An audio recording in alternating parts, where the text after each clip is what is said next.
let's talk about the word imminent. You have not, as far as I can tell, used the word imminent to describe these attacks. Several other administration officials have.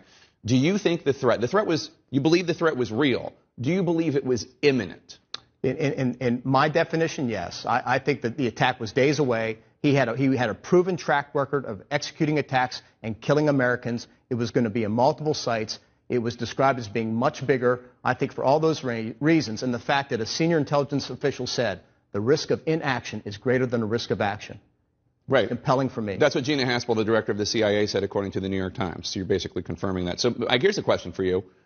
What you're describing sounds like an all-out declaration of war by Iran. If Iran were to attack the U.S. Embassy in Baghdad and also stage this widespread attack, and you believe it was going to happen within days, would that not be Iran launching the first shot in a war between the United States and Iran? Well, look, Iran has been attacking the United States through its proxy militias for 40 years now. Sure, of course, but on a lower level, Go right? back to last summer. I had to deploy 14,000 additional soldiers to the region since May. They shot down an armed drone. They were striking Saudi Aramco oil fields in the fall. They were seizing tankers. The scale and scope of attacks against our forces in the late fall had escalated considerably. Absolutely, but you're describing a more grandiose, if you'll pardon the use of the word grandiose, a wider spread and more shocking and more bloody attack than the ones you just described. I mean, would that not be Iran declaring war on the United States if what you're saying is accurate?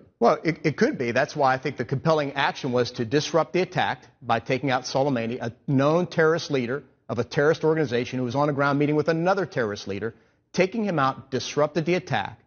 It also reset deterrence with Iran, and it made clear that we weren't going to tolerate this type of behavior. You know how Iran does this. When the IDF took out the head of Hezbollah, a month later, Iranians are suspected in killing a lot of innocent people at a Jewish center in Argentina, and then 2 years later they did it again. Do you think that Iran poses no more threat to the United States? Are you bracing yourself for something from one of their proxies, a terrorist group or a militia? I think in terms of direct state action, it is far less of a threat today than it was some time ago. But I think they will continue this malign behavior that they have throughout the world for 40 years. And I think our watchword is vigilance. We have to remain vigilant.